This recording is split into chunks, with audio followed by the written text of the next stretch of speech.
Buen día, licenciado y compañeros. A continuación voy a hablarles acerca de un fenómeno social que afecta a nuestro país, por ende su economía y su desarrollo. Seleccioné el método empírico analítico. Es característico de las ciencias naturales, pero también de las sociales y humanas, así como también de las ciencias descriptivas. Incluye el método experimental, ya que consta con información que se basa en estudios realizados donde se llegan a definir las causas que originan el fenómeno. También el método de observación científica, que nos permite describir el fenómeno y analizarlo a partir de causas y efectos. Pero sobre todo el método de la medición, con el cual nos permite analizar el fenómeno a partir de números y estadísticas para tener una perspectiva más amplia del fenómeno.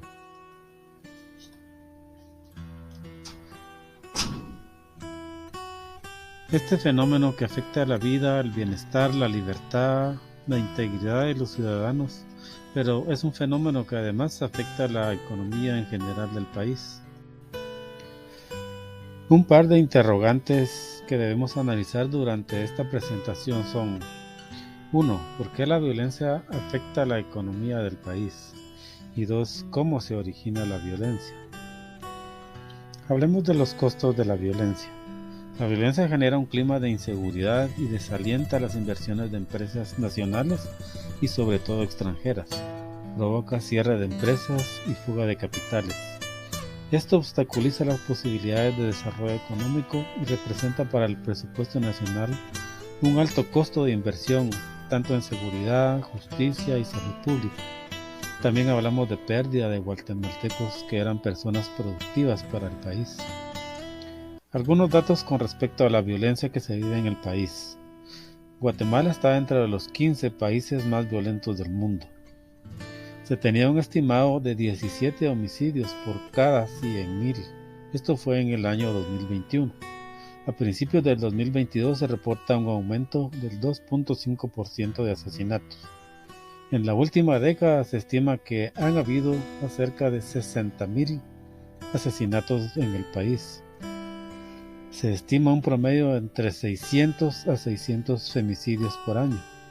Solo en el año 2021 se reportaron 1,183 denuncias por extorsión.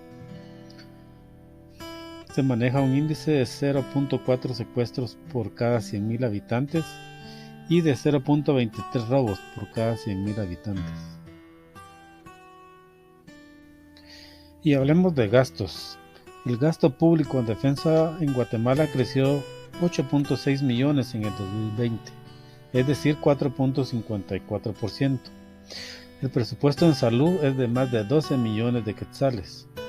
Además, para la PNC, el sistema penitenciario y el INASID, se tiene contemplado un presupuesto total de 12.274 millones de quetzales, esto solo para el año 2022. Hablando acerca de las causas que originan la violencia. Percepción de desigualdad.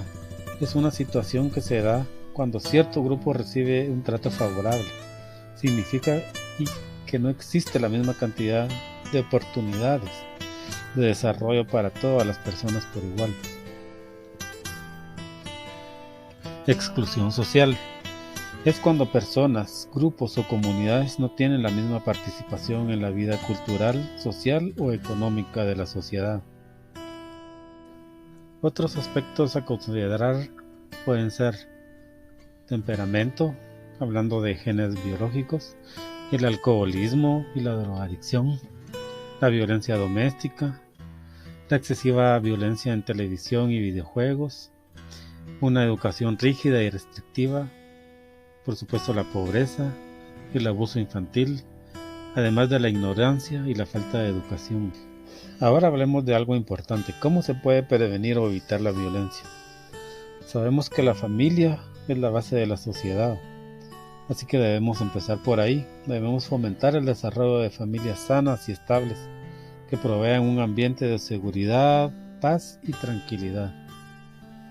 Además, también tanto en el hogar como en los centros educativos se debe fomentar la enseñanza y la práctica de los valores y principios morales. Se debe promover Programas educativos que promuevan una cultura de paz, igualdad, además de inclusión social. Otro aspecto importante a considerar que se debe concientizar a la sociedad de que todas las personas tienen la misma dignidad y deben tener el mismo acceso a oportunidades de desarrollo, así como los mismos derechos.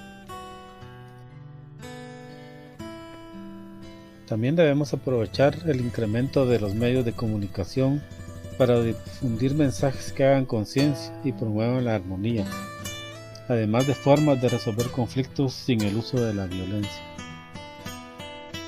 El gobierno y el sector privado deben trabajar en crear fuentes de empleo, ya que como sabemos el trabajo dignifica a las personas y genera sensación de bienestar y dignidad, además de proveer la oportunidad de obtener un ingreso digno que satisfaga sus necesidades. Es necesario actuar, no podemos dejar en manos de los demás el problema, es necesario que de alguna forma todos participemos en la lucha contra la violencia, haciendo lo que está en nuestras manos. Y por último, sabemos que la unión hace la fuerza y que entre más personas tomemos conciencia y participemos, vamos a obtener mejores resultados, ya que es un problema que nos concierne a todos como sociedad.